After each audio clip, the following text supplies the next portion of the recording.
I'm confused on why the Blades guy is also a high roller that has the penthouse suite in this casino. No, that's just he's a passenger. Oh, it's like a timeshare of helicopters. It's like an Uber. Yeah, they Got it. just like they have certain times, and if you book a And seat on it. I thought he was the pilot. All right, I understand this more now. By the way, real quick, Did you see where he was riding? I don't know, dude. He's just letting it on autopilot right now. I finally Watched. I finally Watched. I finally watched. I finally watched. I finally Watched. Hey guys, welcome to another episode of I Finally Watched. I'm Milan with my co-host David, and we finally watched Uncut Gems. Uncut Gems. So we're doing A24 month, and both of us have seen Good Times. And 72 hours ago, Maybe Good it's just Times called is Good the Time. most. Good Huh? time. Good I time. don't give a fuck. Okay. 72 hours ago, the most anxiety I'd ever had in a movie was Good Time. And that has been replaced. I watched Good Time on a plane. I watched it on a tablet in the kitchen. I get high anxiety in airplanes. So if you can imagine me watching that movie. And so it's kind of funny because I told you this earlier, but I had this movie ruined for me on Twitter. And I don't know if it was like, Just to it be was something clear, like, you're talking about Uncut Gems now.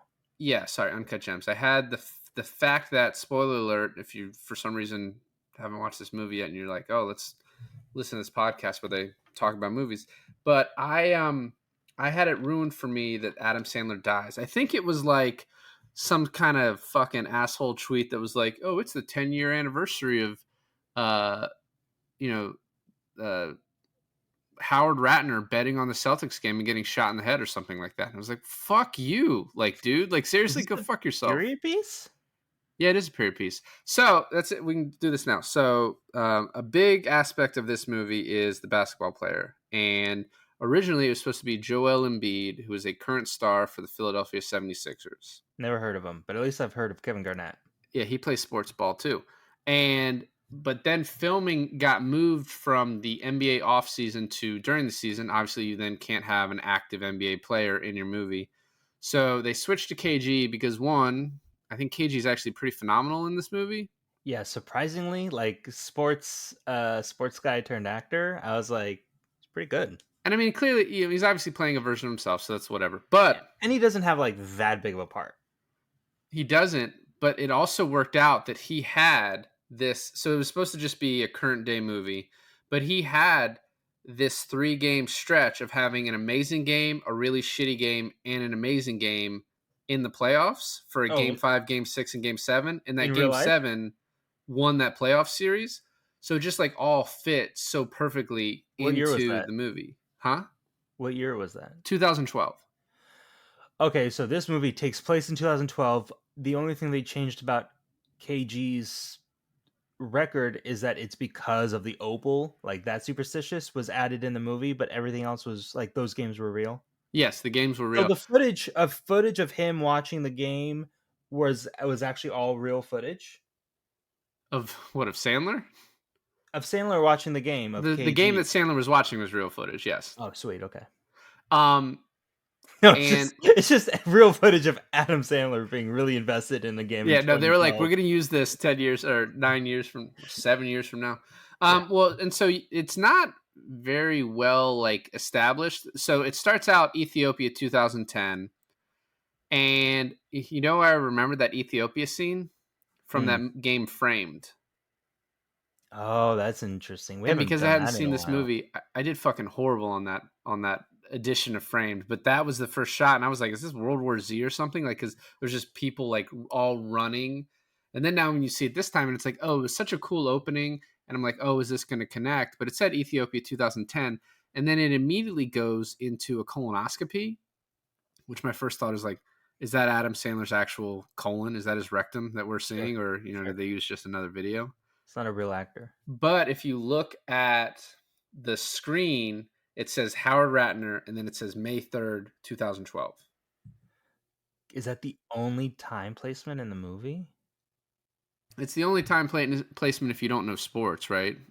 If you I don't guess know that's that true. that's That's true. series. I Yeah. mean, I wouldn't have known off the top of my head that it was 2012. I would have had to have looked it up. But yeah, Yeah. because of that.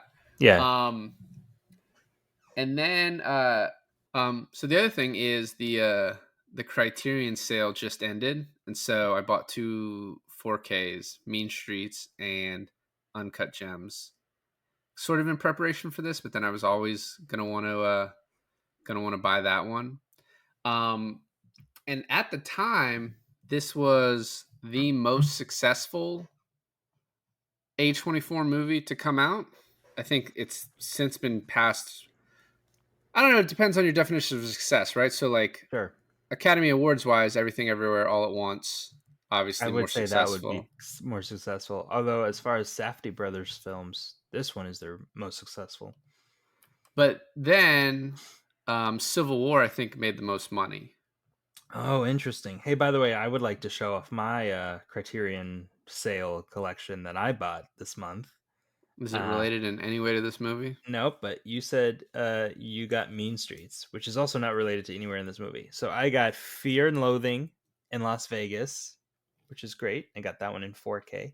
I got Uh-huh. 12 Angry Men. It's I a good one. got an episode we've done is Memories of Murder. That Oh, was that that's my favorite Bong movie. same. And then I got one that you've never seen that I have seen, but we are going to do it on the pod soon. And by soon I mean up till next year is soon. Blue Velvet. So We're gonna do we could do a Criterion month because I want you to see Worst Person in the World. But that could also be yeah, yeah, that could be yeah. double feature month because I saw that in a double feature I want to do. What's the double Um, feature with? I saw in a theater back to back Licorice Pizza and Worst Person in the World. But I've seen Licorice Pizza. Go fuck yourself, Alon. Okay, I will. It's fine. All right, back to the movie. So the other thing I want to talk about before we start is, and I should have told you this beforehand. This movie got a little bit left out of the Oscars. Yeah, okay. So I want to start with Adam Sandler. Here are the nominees for actor for 2019. Joaquin Phoenix, Joker, Antonio Banderas, Pain and Glory, Leo from Once Upon a Time, Adam Driver, Marriage Story, and Jonathan Pryce for The Two Popes. I like Jonathan Pryce, but I'd put Sandler here. You know, I wonder if, because like up till this point, I really thought Punch Drunk Love was probably Sandler's best performance as a serious actor. But as a comedian, I would probably say Happy Gilmore was probably his best work. Before that, this blows all that out of the water. Like even Punch Drunk Love, this is such a different role. Like even with Punch Drunk Love, you're watching the movie and you're like, sometimes he ascends his Sandler persona, and dude, it does not feel like you're watching Adam Sandler in this movie.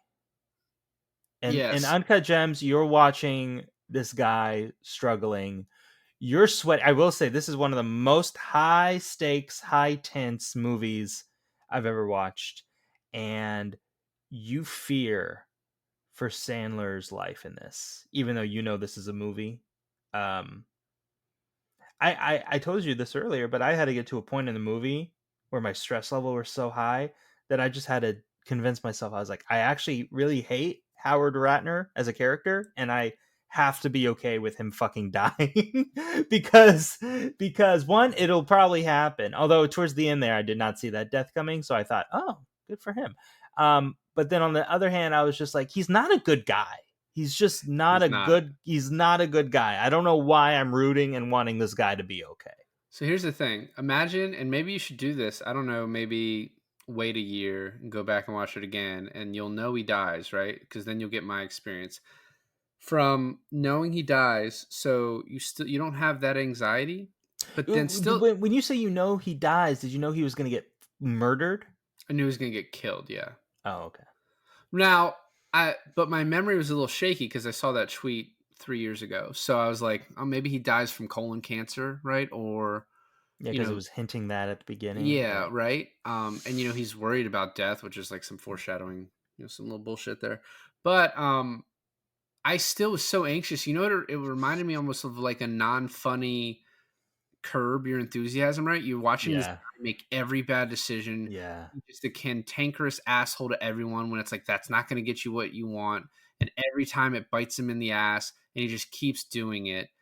And then something will work out for him, but it doesn't work out enough, and so he'll fuck it up even more. Um, and so like that's the anxiety of like, oh my god, you're such a fucking idiot. What are you doing? Uh, that even with knowing that he dies, right?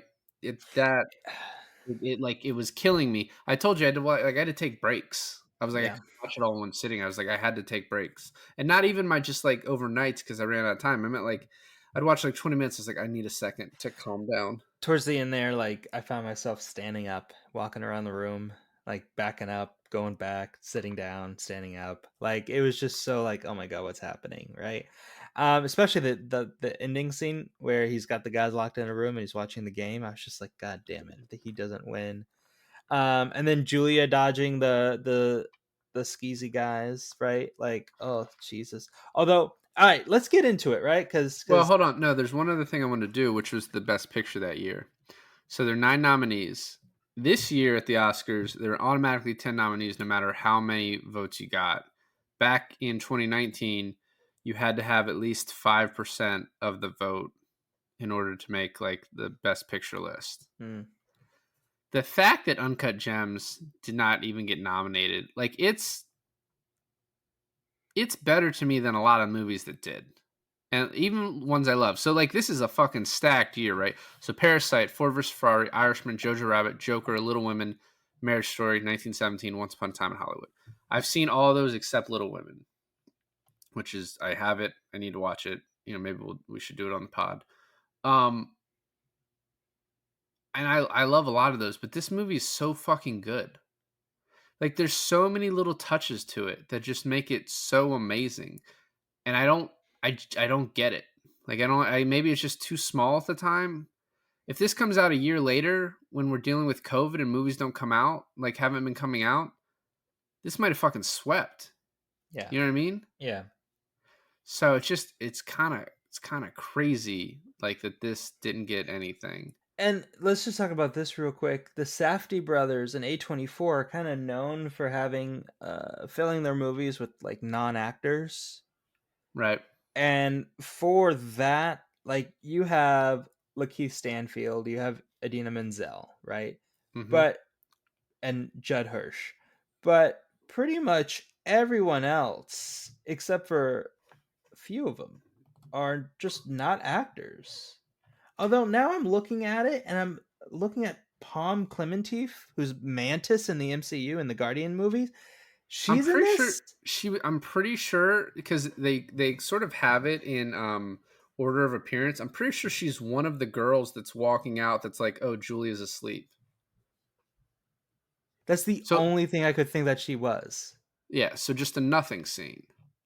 It's so weird to have her because this is after Guardians. Whatever.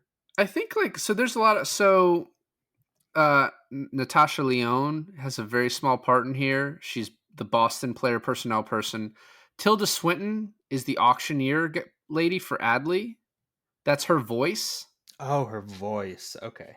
So it just feels like a lot of favors were called in. I think after Good Time, that movie was a movie that a lot of like actors and actresses liked. So like they wanted to make this movie first, but they couldn't get financing because people were like, who the fuck are you? They make Good Time, and Hollywood's like, hey, we know who the fuck you are. Let's make something. And they're like, well, we've been wanting to make Good Time. So actually, like Robert Pattinson called them when they were You trying mean to get Uncut Gems? yeah, they made Uncut Gems off of how well people liked Good Time because like Robert Pattinson called them to make a movie when they're trying to get Uncut Gems, so they then wrote Good Time for him and made it because I think they were pretty set on Sandler for most of the time for this. Yeah, I heard about that. But yeah, Yep. so I just think a bunch of people wanted to kind of be on this. The other one that like shows up sort of towards the end is Arno, his brother, who is Robert Bogosian. Yeah, his brother-in-law. Yeah, which is, I guess so. It's his sister's husband, is what I think. They don't You're right. exactly spell it out. No, you're right. That has to be it because it's not his wife's brother. No, yeah, no, it's not. So, which is also, it's kind of funny that he's just like, yeah, I'm gonna kill this guy who like I'm related to, and that's gonna See, make the I don't dad think love he. me. It's I don't Eric, think. but it's Eric Bogosian, by the way, not Robert. Okay, Sorry, Eric. If you're But listening to the if you're listening to the pod, Eric. I've seen him in so much, and I always like love seeing. Like at first, I didn't recognize him because he's sort of shown in like the dark in that car scene. Yeah. And then when he's at the dinner, I was like, I don't know who that is. And then I was like, oh fuck, that's Arno. And that was like, Yeah. that was such a like, oh my gosh. I had the exact same reaction to that too. But what's crazy is I don't think Arno ever was going to kill his brother-in-law. No, I think that, I mean, that's something. We can talk about it whenever. But there's this like underrated part of the movie where Arno, you have no idea what Arno is. So in the beginning, you think, oh, he's this big badass guy. When it turns out he's just a dude with money who hired these goons, and he can't even control these goons. Right. And his Right. goons are fucking idiots. Right, and you think Arno is this like big mob boss loan shark guy, like, but he's just his fucking brother-in-law who's just like he's in deep with this one guy, which is just, oh my god, it's so stupid of Sandler of Ratner's character to do this, but Arno at least has enough. Another thing, I don't know, we're getting way ahead of ourselves, but he has enough juice to talk to the bookie and end the bet, which I don't even understand what he means. He's like, I canceled the bet, I stopped it. But does that mean that like, yeah, what happened to that money? did he keep that 40 and now he only owes 60? Because I mean, the movie does not spell out the math, but that seems to be what that should mean, right? It's kind of insane when you think about, and I think we really need to get into this movie, but we've already like touched so much that maybe when we do, we don't have to touch everything again. It is insane how when you think about how he only owes 100 G's to his brother-in-law. And it's like, if you owe money to your family, like he owes money at the end of the movie to Gooey, right? Which I think is his like great uncle, I think. No, Gooey, I think, is his wife's father. It might not be. Oh. But he's at the dinner. He's like, I have to go see my father-in-law later. And then he's at that dinner. Oh, shit. And- You're right. So and it is Gooey his father-in-law. and Gooey seems like the head of that family. Yeah. No. You're right. But So then it's confusing because he's like, well, Arno didn't marry your daughter. And I was like, all right, but he married, I think, so Bogosian is Armenian. He's not Hebrew or Jewish. Yeah, he's not Jewish. He's not a Hebrew. And Sandler is. So I think that's sort of, and he's playing Armenian in the movie too. So I think that is kind of the deal, that he's not Jewish, and so that's why the father doesn't like him, because he's not one of the, he's the not chosen Armenian. people. No, Bogosian's Armenian. Everyone else is Jewish. But you just said he doesn't like Sandler. No, I'm saying that's why he likes Sandler, and that's why Gooey likes Sandler but doesn't like Bogosian, doesn't like Arno. Oh, because Arno is not Jewish. He married into this Jewish family. He's not Jewish. Got it. I So he understand. doesn't know what he's doing. Yeah.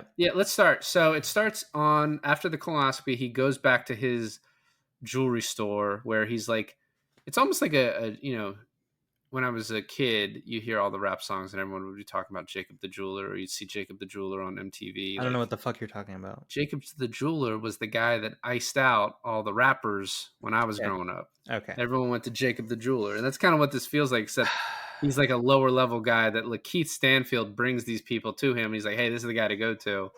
And he's not really the guy to go to. He's giving, one thing that's really funny is, so Lakeith at one point is like, hey man, let's sell KG one of my watches. He's like, I'm not selling him one of the watches.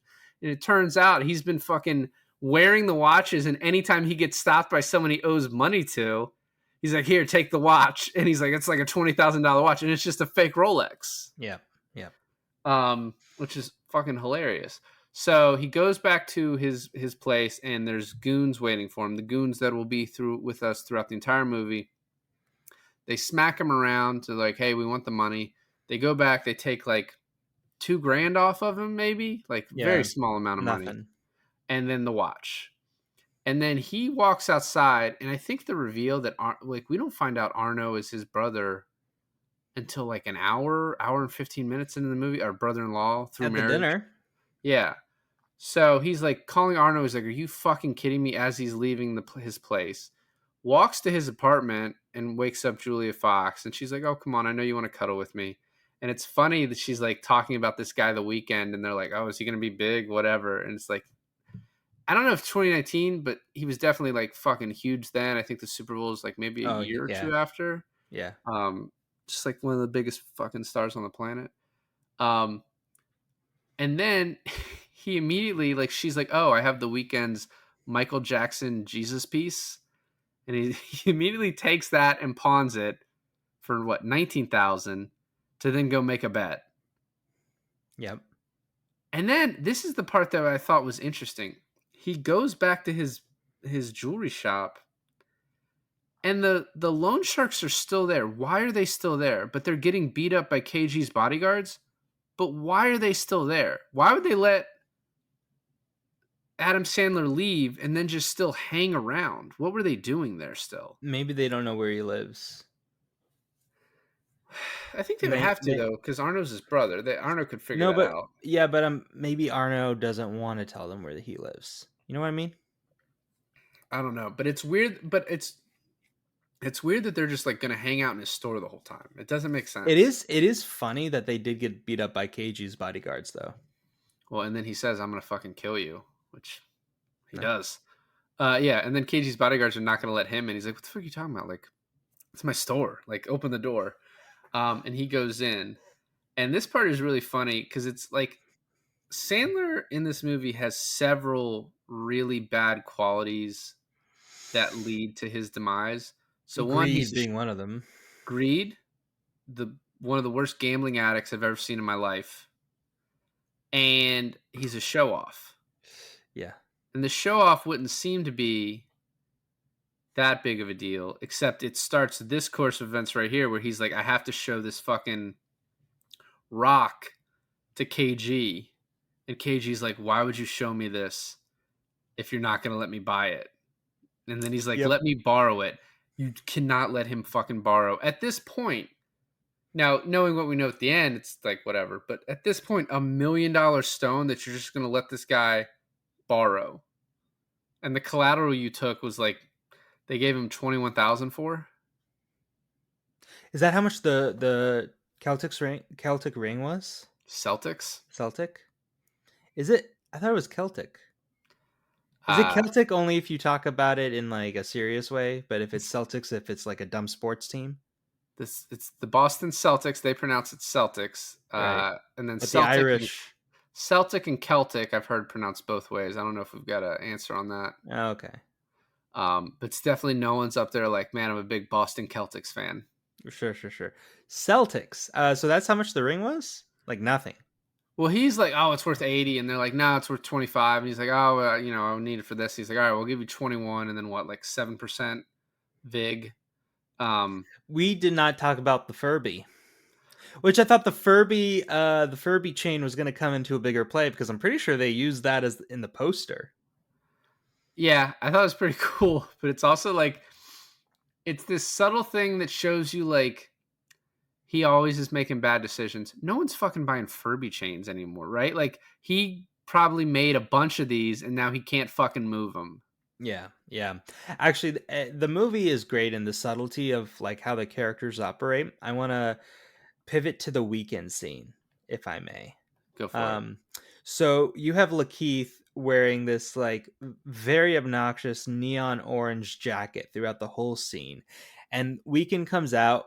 Everyone's kind of wearing like muted blues. That's to do with like the black light that the Weekend puts on, right? Yeah. The Weekend is the only one wearing white, which is reflecting off of the black light. So he sticks out. Everyone else is not wearing white. So the black light absorbs into their clothes. So everyone's like wearing blue. It looks like, right? Okay. Lakeith is wearing orange, but it's the type of orange jacket that reflects the black light. So Lakeith sticks out like a fucking sore thumb in the entire thing, right? Yeah. Adam Sandler is wearing the same color orange as Lakeith. And this is such a great way to show like this character does not matter in this like world, right? Like he is such a loser. He's wearing the same color as Lakeith's jacket, but it's not made to absorb black light. So whenever he walks into the room, it just looks fucking blue like everyone else. Did you notice that? You talking about Sandler? Sandler, yeah. Yeah. I did not notice that. What I did think was interesting about you have Lakeith, you have Arno a little bit, and you have Julia. But Lakeith and Julia, right? Arno. I'm making a point. Wait for the point to be made before you Sure, ask a sure, question. sure. But like if you think about Lakeith and Julia throughout the movie, you think these two are gonna fuck him. That his demise is gonna be trusting these two people that seem completely untrustworthy. Yes. Oh, especially Julia. And neither of them do. In fact, Julia really fucking has his back at the end of the movie. And the thing that For fucks him, some fucking reason. the thing that fucks him is him. Yeah. Julia at the end of this is like the most moral, trustworthy character in the entire fucking movie. What do you think happens to the money? I think if she figures, first of all, well, we should do this at the end, but I mean, I think she keeps it. Let's talk about it more at the end because Sure. there's a bunch of like unanswerable questions towards the end of this and throughout. So he gets the package in. He fucking stuffed this diamond in fish, which clearly means like this thing he should not have been able to buy this. This is like fucking black market shit he's buying from these Jewish, is it Nigerians? It's Ethiopian. Ethiopians, right. Jewish Ethiopians. I love the scene with Kevin Garnett later. So The black Jews. he basically tells them this is $1 million opal, and then KG's like, "Man, I gotta have that," which is funny. He's like, "This is $1 million, KG," and he's like, "I'll give you 175." He's like, "What? No, what? I just told you it's $1 million." Should have taken the 175. Well, we'll talk about that fucking too. So he's like, "I can't sell it to you," but he's like, "All right, I'll let you borrow it." And then this is the only scene I had saw before this is when he lets him borrow it, and then he's wearing the ring and showing it to his son on the phone, and then just walking it straight into the sort of the area where it's a pawn shop, but it's like a bunch of different like diamond dealers and pawn shop. Yeah, it's And like he pawns the ring. Jewelry district, I think is what it's called. Yeah. Well, and this is a real area they got to work in, right? And I think the Safdie's dad, I think, sort of worked in this area too, so it was kind of a familiar That's thing interesting. for them. Yeah, I did read somewhere where a lot, if not all of the jewelers are just jewelers. Yeah, They're not actors. They're just jewelers, and they were directed to be like, hey, just act like how you would normally act if this was like happening. Well, and you see the guy who gets beat up in the beginning and quits, he's a real jeweler too. But he wears KG's ring out, which I was like, that's kind of fucking stupid to wear this ring out like that. You should be leaving that in a safe. And then he immediately fucking pawns it. Yeah. And I was like, you fucking moron. And then he immediately goes to make a bet. And you don't know about sports, and you definitely know about sports gambling. The bet he made for $40,000, right? Because he made a $19,000 bet, and then he goes back with $21,000, and he's like, hey, I want to cancel that first bet, and I want to combine all my money, $40K, and I want to make a 6-way parlay. Okay. Please explain to me what 6-way and 3-way and parlay and all that shit means. A 6-way parlay means you make 6 bets, and it means that you have to hit every single bet. If you hit 5 of the bets, you lose all your money. If you hit 4, all your money. It's insane. You have to hit 6. So imagine. But with the 6, it's like the odds are insane, right? Like Insane. the cash out is insane.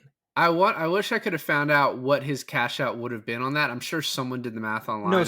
No, he said it was $600,000. That kind of seems low to me, honestly, because they bet 155 at the end, and it was 1.2 million, and that was a 3-way parlay. This is 40,000, and it's a 6-way parlay. He says because Arno canceled the bet, he lost out $600,000. Okay, that makes sense. And it is kind of funny that would have maybe solved all his problems. And I gotta know, like, what kind of fucking bookie has just third-party persons like, hey, cancel that bet, and he's like, okay, I guess I'll cancel that bet. Yeah, I'd like to know that too.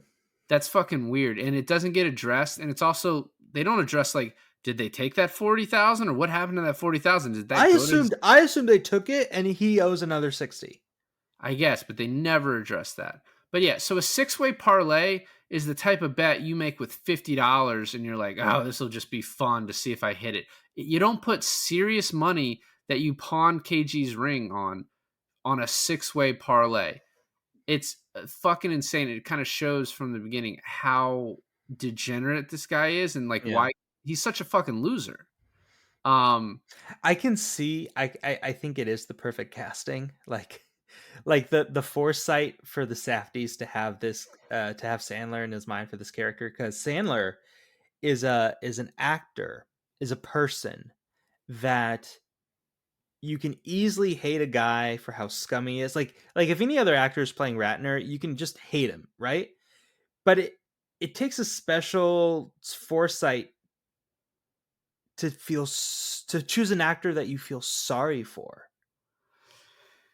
when that's kind of the magic of this movie too, and when you watch it a second time, but like I hated him throughout, and so I was like, I'm okay with him dying. And then we'll get to a part where you're like, you start to feel bad for him. You start to think like, oh, maybe he's turning it around. And then at the end, no. And then it's like, it's multiple twists of like the character and what happens to him and how you feel about it. Like for the last like 30, 45 minutes of the movie. So he makes that six-way parlay. He then goes home to Idina Menzel, who is looking real good in this movie. And he's such a piece of shit in this scene. Like he's watching this game. First of all, when I played fantasy football, I couldn't watch the games that I had like a fucking player in. If I had 40 G's on the game, there's no fucking way I'm watching that game. I'm just like, let me know what happens in the end, because I'd have a fucking heart attack. But his wife is like, hey, can you put our son to bed? And he says, yeah, and then goes up there and is watching the game, keeping the son awake. And the son's like, can you just get the fuck out of here? And then he goes back And to then he goes Idina. he goes to his other son's room. Yeah. And Oh, his by the other way, son's his awake son, watching. his first son, that he has to put a bed, has the coolest race car bed I've ever seen in my life. I went to like a Goodwill type store like the other day, and there was a race car bed in there, and Ashley wouldn't let me buy it. Oh I was man, disappointed. For us, not for the kids. yeah, your wife is such a cuck. It's not a ball breaker. Listen, first of all, It's not the right term. If that's the CU word you're going to use about her, it's fucking better than what you could have. But second of all, I don't think it works.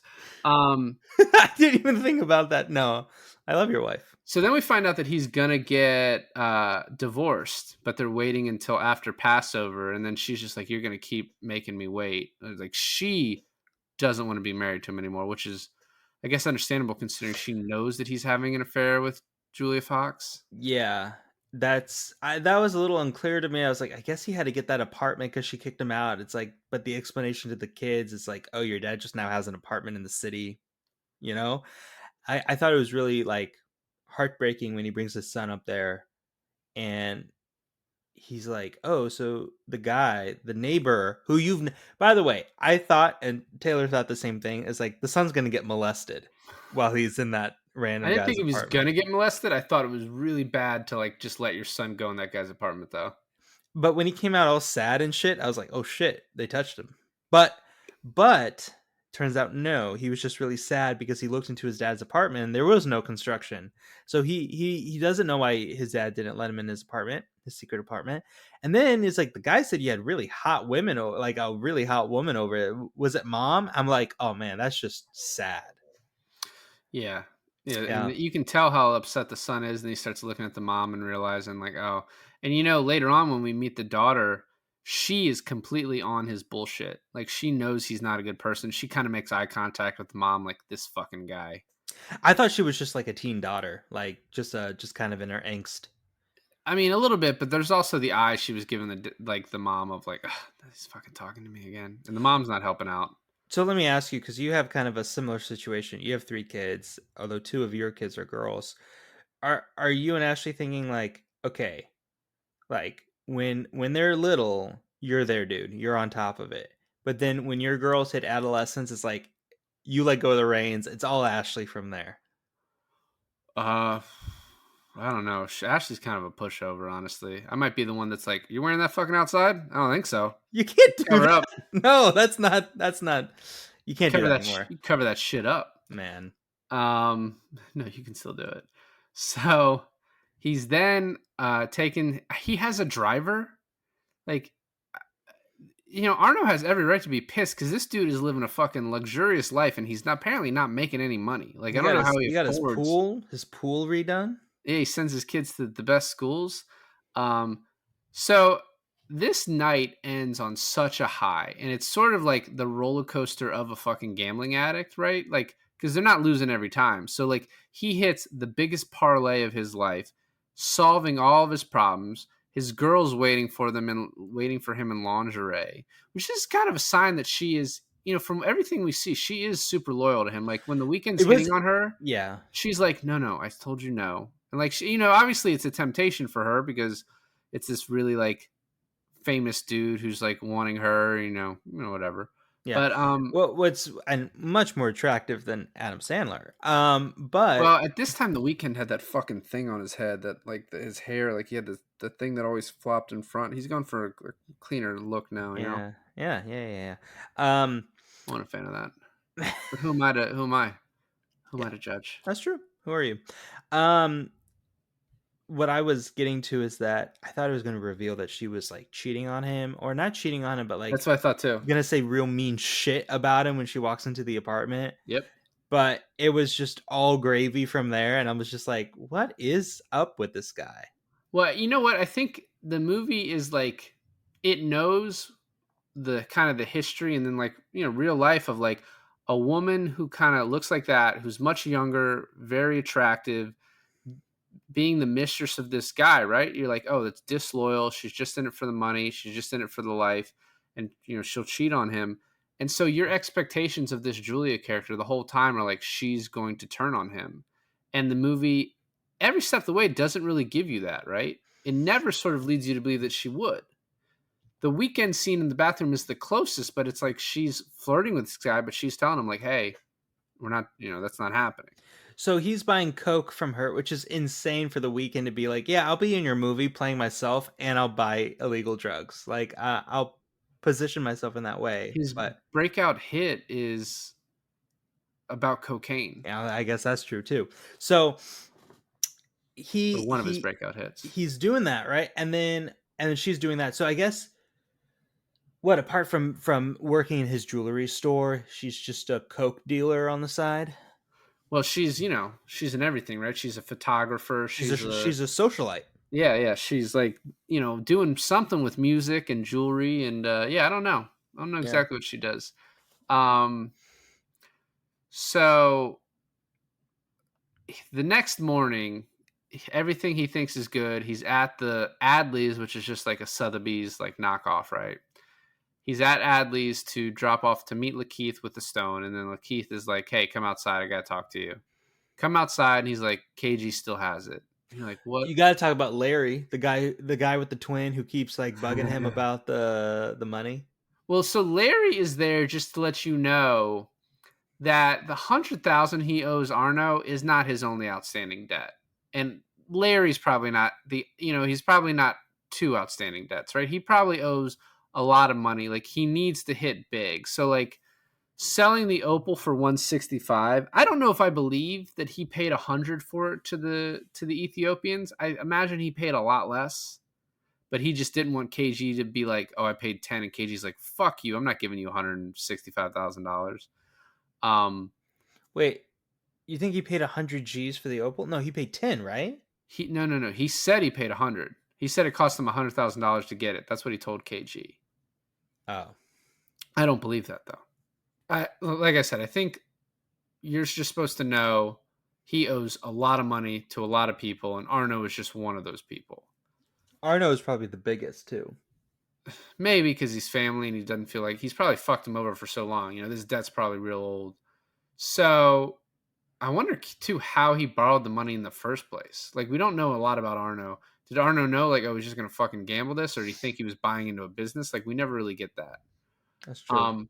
But he travels to Philly. You could think that he borrowed the 100 to get the opal. That's actually that makes a lot of sense. Because, Arno's a little bit invested all in this thing, but I don't know.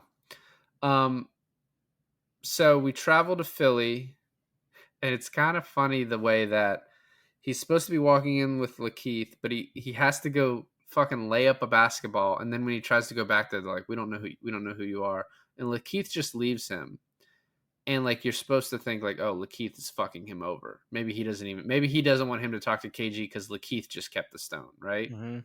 But no, that's not true, right? Like KG later on says, man, hey, I was gonna bring it back to you. I brought it back to you. But I am confused on why he just fucking left him there. Like he even said I had to get a fucking bus ride back. I think a plausible explanation is, have you heard Howard Ratner talk? Like he doesn't handle, he's going to come in there and be like, KG, where's my fucking rock? You're fucking things up for me. Like, fuck you. Give me my rock. Oh, sure. Yeah. And Lakeith's like, Damani is his name in the movie. I don't need that energy in the locker room. Like, you're going to get your ass kicked. So like, I'm going to leave you out here. And KG he never came back out. I don't know. Whatever. Well, yeah. I mean, he doesn't want to deal with Howard either. Although I don't know why. I mean, a little bit doesn't make sense. Like, why did you even show up? Like, I don't know. You just call him, be like, hey man, I ain't got the stone today. So then he's at the school play for his daughter, and the muscle guys are there. Mm-hmm. And he's like, hey, can you come outside with me? Which is insane because... And then he bites the guy. What was the fucking plan? Well, yeah. But if he just stayed sat in his seat, those guys would have like probably beat him up after the play, or like maybe they're just there for intimidation, but they weren't going to do what were they going to do in the middle of this high school play? Actually, if you think about it, because Arno wants to be in good with the dad, they're not going to beat Adam Sandler up in front of his family. No, exactly. Yeah, but you don't know that at the time. You don't know that yet. So I guess that's true. He goes outside. Arno's in the car. They get him. They bring him into the car. And he's like, you fucking bit me. And then he says, oh, we stopped the bet. And he's like, are you fucking kidding me? And apparently he said, oh, that was $600,000, which I guess might make sense. Yeah. And Arno was just like pissed that he sent Arno a picture of money and then went and gambled it. And Arno was like fucking pissed about it. And so they're like, we need the money by Monday, which I guess this is like a Thursday, if my math is correct.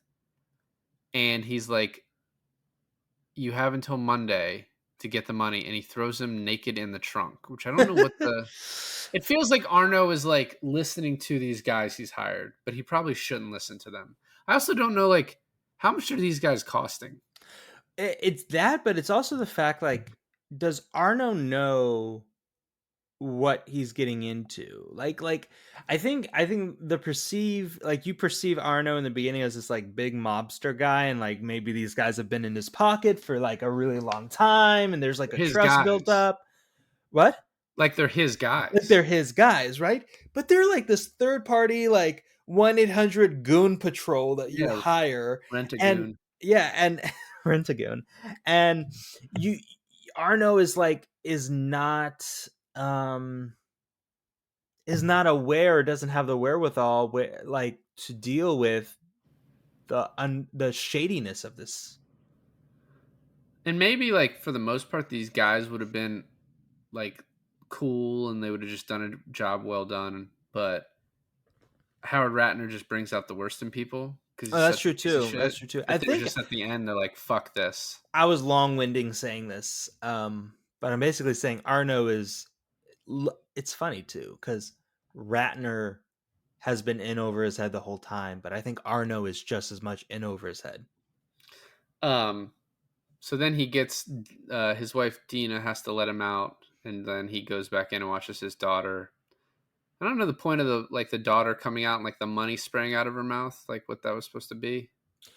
I think that was just in the play. Just something artistic for the movie. It's got to be related to the movie somehow. Well, no, I think they chose that specific play because it's like, it's ironic, right? Like he keeps losing money and he's watching a play about someone just basically opening their mouth. See, when Ratner opens, this is what they mean. When Ratner opens his mouth, he loses money constantly. But then in the play, the girl opens her mouth and she's making money constantly. I like how he's like, you were so great in that play, and all she does is come out and open her mouth, and money pops out. Like it's like, oh really? Everyone was impressed on how they did that in the special, like the practical effects of this high school play. Everyone was like, wow. So good. I at this point would be calling my bookie immediately and being like, what the fuck happened here? Like, you owe me money. Yeah. Like, I made that bet. I don't know what the fuck you're thinking. He Just doesn't like, do that though. He doesn't. Maybe a little bit of a flaw in the movie, like not explaining, like I don't know how, like third party can just come in and fuck up your bet. Yeah, I mean, look, it's probably a good thing we don't really know the intricacies of New York betting. So yeah. So he calls Lakeith. Lakeith is like, I have the gem. I'll meet you at this weekend thing. And then he goes there, and the weekend's like, I'm not performing until there's a black light. And then he sees Julie up there with them, and sort of the way he's looking is like, I think something's fucking going on here. And then he goes, and Lakeith doesn't have the opal. That's the other thing. Lakeith keeps fucking with him. He's like, I have the opal. I don't have the opal. I have the opal. I don't have the opal. And then he like Lakeith is clearly like, I think pissed at Adam Sandler because he's like, I have these watches. I bring you people to buy stuff, and like, you're not selling my watches. You're like, you're not helping me out enough. For the watches don't have papers. That's true. And then or boxes. He just those boxes are worth a lot of money. And then he fights the weekend over Julia, which is just a very funny scene. It's hilarious. And then it's almost, I don't know if it's a oneer, but it's pretty close to it, where they're walking out. She walks with him all the way to the car, and he breaks up with her at the taxi. And then she has to walk by herself all the way back. And the people are laughing at her. I like this movie. The directors, the Safdies, are not afraid to just stay in a scene, right? You know what I mean? They're just stay in it and let you stew in it. And she has to walk all the way back by herself after she's been broken up with her meal ticket. And although he doesn't fire her, she still works at the shop. And like the girls in line are laughing at her, and she's like, fuck you if you think it's funny. And she's like, that's why you're in line and I'm not, which is like, I think pretty good. Yeah, I mean, it is pretty good. I think she gets a little too much screen time, but it was pretty good. There was one funny line from Sandler where he's like, she says, you blew a huge fucking sale for me. He's like, what were you selling, your hot snatch? Yeah, that was good. And then like the whole thing where he's on the phone with her, and I didn't get the urgency of her sending him like the Craigslist apartment listing. Did you understand that? I didn't understand it. I feel like, I think he was like, I don't know what kind of mind games you're playing. And I was like, yeah, I don't understand it either. And then it maybe just turns out like she's like, well, this is where I have to move because I don't have any options. Like, I'm going to have to move in with this fucking person because you're kicking me out.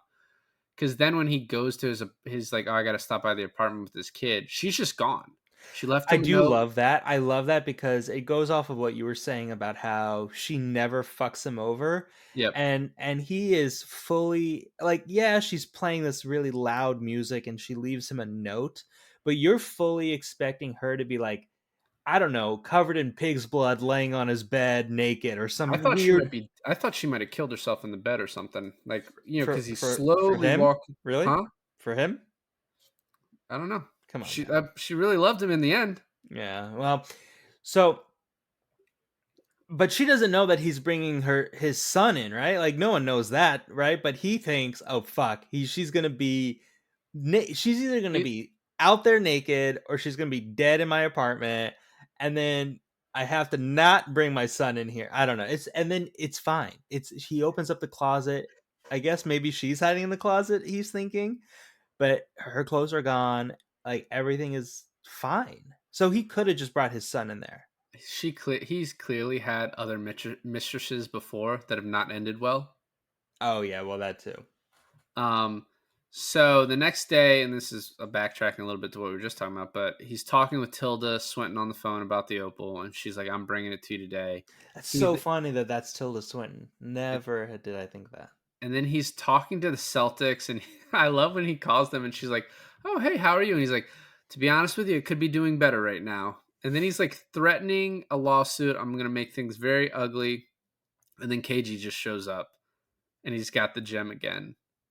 Um, but he can't get the door to work, and the door not working there. They spend so much time on the door not working here, Yeah. right? Yeah. Like they make you live in it, only for that door to not work again. It's like it's such a well thought out scene. It didn't. No other like I don't know many other directors would have made that scene last so It long. it works in two ways so geniusly because one, like you mentioned, it makes you remember exactly how that door operates and doesn't operate, so it makes sense in the end. And the second fold is that it gets your heart rate so high because the suspense of KG and Damani just walking out and being like, fuck this shit, forget it. Yep. I don't know. There's something Well, really. and what's funny is like, oh, we'll meet you outside. And he's like, nah, man, the door doesn't work. That if this door doesn't work, that door doesn't work. You can't get out. You're stuck. Um, but yeah, the whole time too, they're stuck in there. I'm like, what is he gonna say about the fucking ring? And they get in. He gives him the opal. He's like, where's my ring? He's like, oh, I left it in Long Island. I didn't know you were showing up today. And I was like, that's a pretty good lie on the fly because I didn't know what you were gonna fucking say.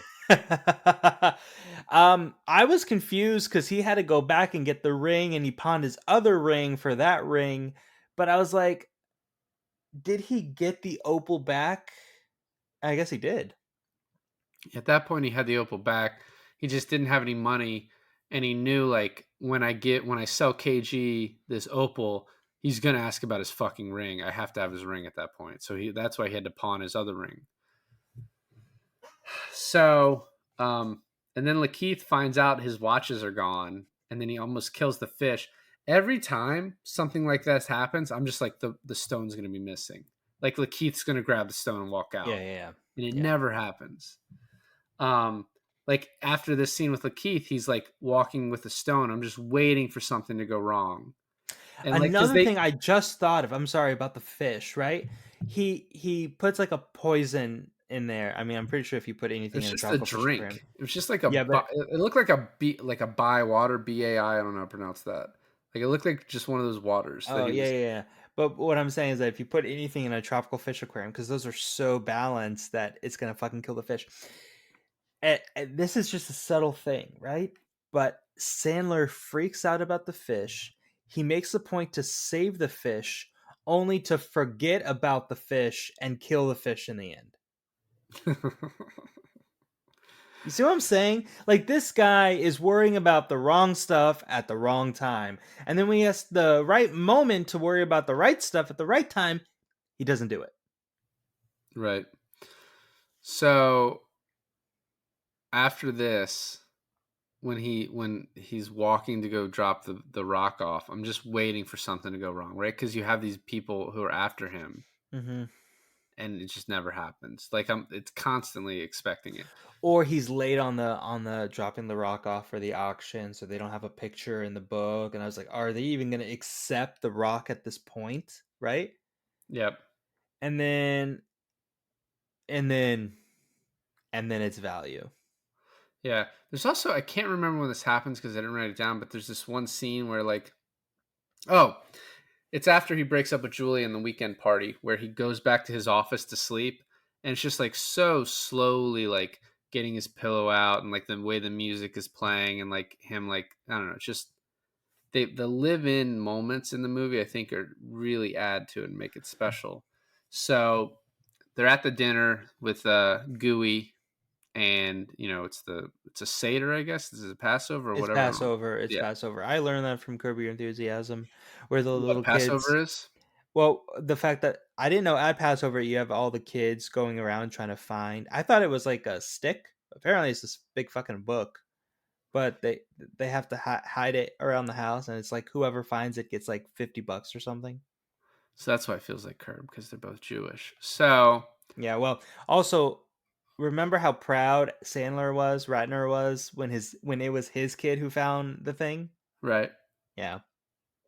Oh, yeah, that was the point. Did you Yeah. just remember it? Do you Well, remember? no, I'm just saying, like, I think partly of why you're sad when this guy dies in the end is that you do remember he has kids that love him. Like those kids now. They shouldn't love him. No, stop They it. But should. They should learn to love a stepdad that they'll meet soon. Because yeah, Dean is not staying single. Let me tell you, she's gonna that's let that. She's gonna let that freak dude. flag fly. Her, and her. What was she wearing? Her prom dress. Her no, her bar mitzvah or bat mitzvah dress when she I was didn't know. 13. Women don't get bar mitzvahs. A bat They get mitzvah. butts. They don't get It might have been a bar. prom dress. I can't remember, but I thought it was, yeah, it's a I bat don't think women mitzvah. get their coming of age. It's a bat mitzvah. It's like a legitimate thing. There's a bar mitzvah for men, and there's a bat mitzvah for women. I gotta look that up. I don't think you're right. How much of a bet? Ooh, If I'm right, yeah. whoever's right gets to choose all of November's movies. I have a better idea. Whoever is right gets a movie sent. One of our own collection of movies sent to the other person. I'll let you know later what I want. Like, I know what a bat mitzvah. I didn't make up the term bat mitzvah. It sounds like you do. Like, whatever. I'm gonna So look anyway, it up. I'll keep talking while you look up what movie you're gonna send me. We mostly talked about the scene, but there is the part where he's talking with Gooey. Adam Sandler is about this crazy bet he made that's going to pay off, and he's talking about it for the benefit of Arno, who's sitting there. And then there's the right after this is his wife in either a prom dress or a bat mitzvah dress, and he tells her he's having second thoughts about, like, because he just ended things with Julia, and he's like, I'm done with her, she's meaningless, and she's just like, you're so fucking stupid. I can't even. You're the most annoying person I've ever met. I can't even be in the same room with you. Fuck, you're right. Damn it. God damn it. You. I'd rather just choose the November movies. Anyway, I'll send you a movie. It's it's fine. at this point that you start to feel bad for him when his wife is just like, I can't fucking stand you. Because, like, as much as a piece of shit this guy is, he almost feels genuine. He is like a salesman, but he, like, it's kind of working where he's like, dude, she didn't mean anything to me. I want my family back. I want you. And but like, she's lived with this, and she's like, I don't even fucking understand why I've ever been with you. I can't fucking stand you. Like, I'm not getting back with you. The biggest thing was, like, she starts laughing. He comes up to her with, like, this really heart to heart thing, right? And obviously it's because Julia cheated on him, and he's like, he's moved on, or not moved on, but he's like, man, I don't have anyone now, so I got to get back with my ex-wife. And then he gives her this, like, real heart to heart thing, and she just laughs in his face and calls him a fucking loser or a joke, and I'm like, that hurts. Yeah. So we already talked about stopping at the apartment. So we can skip that and just go to the next day. So he goes to Adley's. This is Monday. It's not even the next day. It might be several days, but he goes to the where they're going to sell his Opal, and they've put a note in there that it's actually not worth like $750,000. It's worth $155,000 to $200,000 or something in that range. I think it's 155 to 255. And this scene is so fucking hard to watch where he's like, no, you got to reappraise it. And she's like, I'm not reappraising it. You brought it to me very late. He's like, well, no. And she's like, I can pull it. And he's like, no. Oh, yeah. Oh, and he tries to fake this phone call of her saying like, oh, yeah, thank you. So he's like, your boss just said to pull all those little notes, just to leave it as is. And the lady's like, okay, I'm going to call her back. She's like, why? Like, you don't believe me? He's like, no, I have a separate unrelated question. He's like, fuck it, whatever. Like, you're not going to believe me. Here's the thing, though. And we find this out later. It was a question I had. I was going to look it up, but the movie addresses it. What is the percentage Adley's is going to take, right? Oh, I didn't even think about that. 20% is what Gooey says later on. So he sold it for $190. He's like, you're going to owe $38. So if he, at the point where they're like, this is worth $155 to $225, I think is what it said. But whatever. You got to say, like, okay, maybe I'll sell it for $200, right? If I sell it for $200, I'm going to make $160. That's not worth it. So why wouldn't you Pull it and sell it to KG for 175. Yeah, I don't know. 175 or even call and be like, hey man, I saw your game last night. You can have this for 200 right now. Because at that point, KG still thinks, oh, it might be worth $1 million. He Yeah. hasn't come down there and saw the thing yet. Possibly. Maybe Yeah, he's yeah. already in there. That's Yeah. the smart move. I think he is. I think he is already in there. I think that's the detriment of it. Well, maybe he might have been. I don't know. But either way, they haven't read the note yet. They just like try and get to KG and be like, hey, I can pull this right now if you want it for 200. I felt bad about your game last night. Just at least try. And if KG says no, I'll be like, all right, 175. Like right now.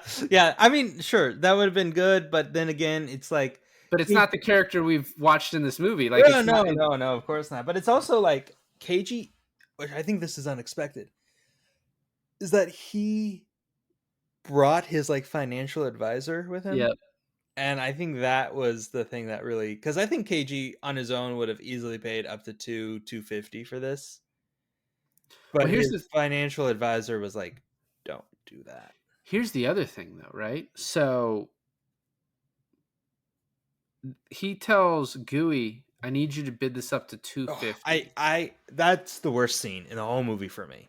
And they make you sit in it the whole time. But even if he sells it for 250, he's going to make 200. 200 flat.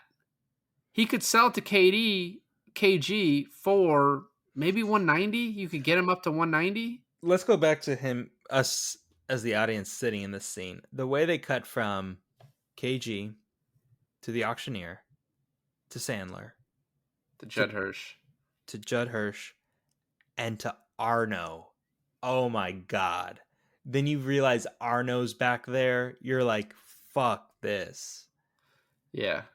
My point is also, like, if you sell to KG straight up, maybe you just don't have to report it on taxes. Whereas, like, the auctioneer place is really gonna send you. Yeah, I mean, didn't KG say cash? 175 cash? Yeah, it's fucking crazy. It's just so stupid. He should have pulled it. He should have pulled it immediately and just gotten the fuck out of there. But he's an idiot. But David, the thing is that he calls up KG and he still wants it. Somehow he still wants it, knowing that he was purposely upbetting him. He was still willing to buy it for 175. And they do a great job of explaining that in the scene. So, but he gets the. I like how he's telling Judd Hirsch, "I'm sorry, I fucked it up. I'll pay you back." And he's like, even with the 20%, he's like, "Yep, I'll get it." And then Judd Hirsch is getting in the car and he's like, "Hey, but I need the opal." Judd Hirsch's like, "Oh fuck!" And like hands and just throws it at him like, "You fucking loser." Yeah, which just shows you the money that guy has. That he's like, "Oh yeah, here's your fucking opal." Like, it's just hilarious. I don't think any of these people are that rich though. Like they're fine, but they're not like gazillionaires. Gooey is represented as being really wealthy. Now, like not wealthy enough to where $200,000 is meaningless, but he's got money. I think it would be more tragic if he didn't have money, right? A little bit. Yeah. So then we get the scene where he's crying and he's like, "Oh, I'm a loser. Nothing's going right." And she shows him the Howie tattoo. It's also funny when he's like, "I wish you were nicer to me," which is like something like fucking Sandler would say, like crying in Billy Madison. Yeah. And then everything turns around again when KG calls and like, "Hey, yep, I'll pay the 175 right now." It's his financier, and she's like, "We're at the bank. We're getting the money. We're coming over there." And then he immediately is like, "Well, fuck, I have to go get the ring." And like, this is a turnaround of him. Like from when the auction it goes bad, he asks his wife to a second chance. You're like starting to feel bad for this guy. And then he gets the KG call, and then he goes to the ring, and he's like, the guy's like, "Hey man, is everything all right?" He's like, "Yeah, I need to give you my Knicks ring." He's like, "Your Knicks ring? You love that ring." He's like, "Yeah, I need the Celtics ring." And he's like, "All right, well, it's gonna be 15%. He's like, "You take 16%. I don't give a fuck. Like, I'm sorry for fucking you over so many times." You're like, "Oh, this guy, is this a turnaround?" Right. And then KG comes and he's asking about the Ethiopians and how he could fuck them over. And he's like, "I gave them 100,000. Do you know what that means to them?" Which I don't think it's 100,000, probably like 10, but it's still 10,000 probably meant a lot to them. And then he gives this speech to KG and like the "This is how I win" speech, and he's like, "I'm fucking back," and he's like, "I'm making a bet right now." And this scene is so tense, where he's like passing the money out to Julia. She's going. He tells her to go to the Mohegan Sun because he knows if he goes to his normal bookie's gonna fuck him over again. So he's like, "I can't go there. I got to send you somewhere else." Sends him on this Blades, which I've read that costs like, I don't know in 2012, but it costs like $1,000 a flight. I'm confused on why the Blades guy is also a high roller that has the penthouse suite in this casino. No, that's just he's a passenger. Oh, it's like a timeshare of helicopters. It's like an Uber. Yeah, Got they it. just like they have certain times, and if you book a And seat on it. I thought he was the pilot. All right, I understand this more now. By the Did you way, see where he real was quick, riding? I don't know, He's just dude. letting it on autopilot right now. Yeah, I don't know. I just looked it up, by the way. $10,000 of US dollars is 800,000 Ethiopian birr, and so $100,000 would be 8 million Ethiopian birr. Yeah, but what's the cost of a cheeseburger in Ethiopia? You got to look at the purchasing power. Keep going. I've explained this to you. So the speech he gives to KG is fucking amazing, and like KG's really good in that scene too, and the crazy look in his eyes. And then after somehow KG leaves with these fucking gangsters all there. I guess they just let him walk out. So the average meal in Ethiopia per person is $5.80. So it's about $15 for a whole day's of food in Ethiopia. Is 15 of their currency or 15 US dollars? 15 of the birr? theirs. Okay, yeah, so that's pretty fucking good. Either way is pretty good. But then they come in and he tells them the money's gone. He just tells them like, I'm gambling it. Like it's being gambled right now. And The look on Arno's face is like, what the fuck are you doing? And when they start to take him to the window, Arno's like, whoa, what are you doing? What are you doing? And this is when you realize, oh, he's not in control. He's not as in control as we thought he was because his guys aren't listening to him. I don't get this, though. His guys don't have, those goons don't have any pieces of the pie. I don't know. Those goons aren't going to get a commission of what he owes him. They're just getting paid by the hour, probably. I don't know what their contract states. Maybe they're just so fucking over him. I mean, he did bite him, he did hit him, he did like. I think that has to be the only explanation because otherwise, like, let's just say now. So, well, no, we're not. Well, we're almost there. We're almost there. Yeah. So they're gonna throw him out of the window. They bring him back in. They're like, call Julia. And he's dialing and he's just like, I can't dial the last number. I can't do it. I'd rather fucking die than not make this bet. Or he's calling Arno on like, you're not going to kill me. Yeah. They just fucking leave. Or so you think. They go in the room to leave. So, no, that not just to leave, but to fucking track down Julia. I guess, but like, the other guys couldn't track down Julia. What are they, are they going to do any better? And also, she's already made the bet. Like, she's going to make the bet before they get there, right? Yeah, but as we know, they can call off the bet. Not with the Mohegan Sun. I don't think so. So, I don't know what they're going to do, but the fucking thing falls down that allows his door to keep working. And he just gets this fucking crazy look on his face like, now you guys are going to stay here and watch the fucking game with me. It's such a great shot. It's this wide shot of like the side panel. You got Arno and his guys trapped in the room to the right. You got Sandler to the left of the frame. And Sandler, the way he looks down at the ruler holding the door together as it falls to the ground, the way he looks down at that, and then he looks back up at Arno, and he's like, actually. Yeah. And then you think too, there's like two ways this can turn out.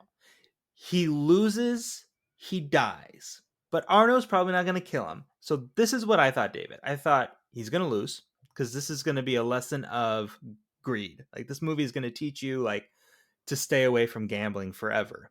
Right. And what they're going to do is he's going to lose. They're going to come out of there and they're going to break his leg. And I thought they were going to break his leg and it was going to mirror the Ethiopian breaking his leg for the opal in the beginning. That's the ultimate ending that I thought that this was going to do. Or he wins and everything's okay. So those are the two outcomes that I thought this movie was going to do, and I thought it would be more artistic and poetic for him to break the leg, and it mirrors the Ethiopian breaking his leg in the beginning of the movie. So here's what I thought. Yeah. And this is why the ending still kind of shocked me, because I sort of expected he was going to lose, and then he was going to say, all right, leave my wife alone. Arno, at least leave my wife alone. And then he was going to open the door back up for them to kill him. I thought that's what was going to happen. That he was just going to take his medicine. That's what I thought the way it was going to end. Also, with the doctor calling about his colonoscopy, I'm like, oh man, how great of an out is if he did have colon cancer. He'd be like, well, instead of going through chemo and all this pain and all this shit, just kill me now, you know? Yeah. But he's healthy is another huge, ironically, it's a huge slap in the face that he's actually because you think okay. because it's like, oh, everything's turning out all right for him. By the way, there's this little bit where the main muscle guy like pulls a gun. He's like, this is bulletproof glass. Like, it's gonna hurt you. It's not gonna hurt me. And then the guy starts making a phone call, and he calls his wife. He's like, get out of like in his fucking head, like, just let them out. But he's like, no. I'm gonna call my wife and like, get out of the house. There's a bomb scare. Like, That's just gas. I think it's a gas leak. Yeah, whatever. He's fucking insane. A bomb scare in the house. Yeah. So I also thought, so of the 3-leg parlay, the first is that the Celtics get the opening tip. If Philadelphia gets the opening tip, he just loses right there. And I love how he's like, oh, that was fucking big. That was the biggest one.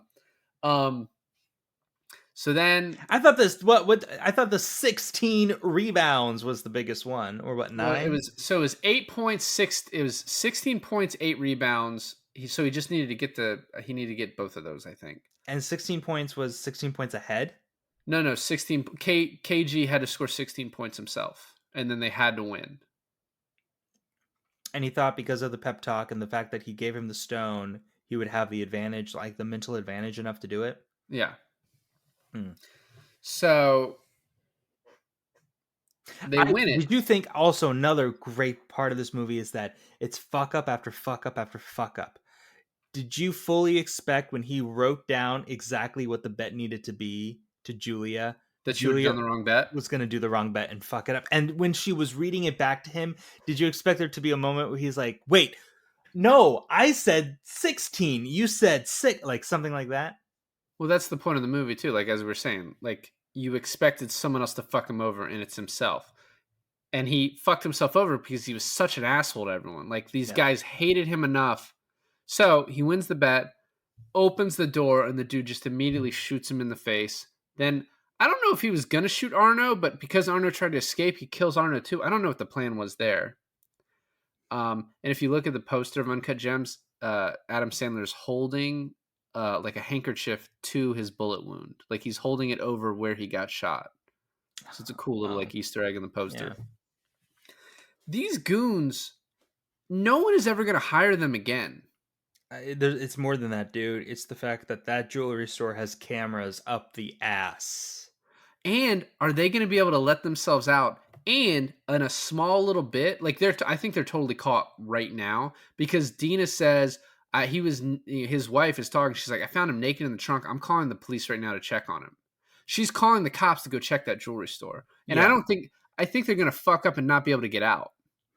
Well, that's a good thing too. I mean, because Arno couldn't open the door. He tried opening it. Now maybe they could press the button, but I think they'd fuck it up. Unless they're smart enough, which I don't think they are, because if they were smart enough at all, that they would be looking at the winnings and then just hold Arno hostage for those winnings to come back, or hold Julia hostage for those winnings to come back. How much of that jewelry's fucking fake in that store too? Exactly. Exactly. Yeah, and the oh my God, let's talk about Julia for a second. Julia is so fucking smart, is that she takes the high roller's offer of watching the game in his apartment and it's the safest fucking place. I mean, you're with a skeezy guy, but what is he really going to do, right? He probably just likes the company of women. His dick doesn't work anymore. You know what I mean? Exactly. He wants the company. And you push him over, you blow on him, and he falls over, right? So it's like, whatever. That's not a big deal. And then she gives her a blowy to be able to for this guy to do her the favor of going to Julia like that, of going to pick up the money. Yeah. Going to pick up the money from the cashier, the payout, and so they don't know who he is, and walks it out to the car. It's so fucking great. One thing that there was at one point in the movie, and I love that the game worked out this way, but they're up by 7 with 53 seconds left. And I'm like, I would remember this if the Philadelphia came back and he lost this. But KG is at the free throw line, misses the first one, and like the way the music hits, it's one last little like, oh fuck, are they gonna lose? Like, is he gonna lose this bet? And then he makes the next one, and like, oh, the game's over. So if that's a real bet with all of the, I guess that's not odd, right? No, it is odd to put 150,000, and like you actually even hear the guys like, yeah, everyone is talking about this bet that she made, because it's fucking crazy to put that much money on a parlay. Who's talking like about that. the bet? Huh? One of the bad guys was calling Arno and was like, "Yeah, everyone here is talking about the bet she made. I know, but she's still everyone here." in the Mohegan Sun. Yes, Right. Not like the fucking sports announcers are like, "Did you hear this bet that happened?" Right. No, but even the guy she was talking to, I don't even know like quite. I think the point of that guy, right, the guy that she was talking to in the casino, he was like explaining what the bet was to her that she just made. Yeah, because she didn't really fully understand. But yeah, and then you expect, oh, Julia's gonna like she's gonna win the bet, get the money, and then like he's like, oh, she's on her way, and then he calls her on speaker, and she's like, baby, I'm not coming with this money. I'm out. And then they hear that and they kill him, right? Like so many things, but once again, he is the reason he dies because he's such a fucking asshole. He's such a fucking degenerate. Like he's why he dies. And then it ends the same way. It was fading into his colon. This one fades into like the hole in his cheek. Yeah, we've been in too many of this guy's orifices. Not enough in my estimation. Yeah, and so let's talk about this now. What do you think Julia does with the money?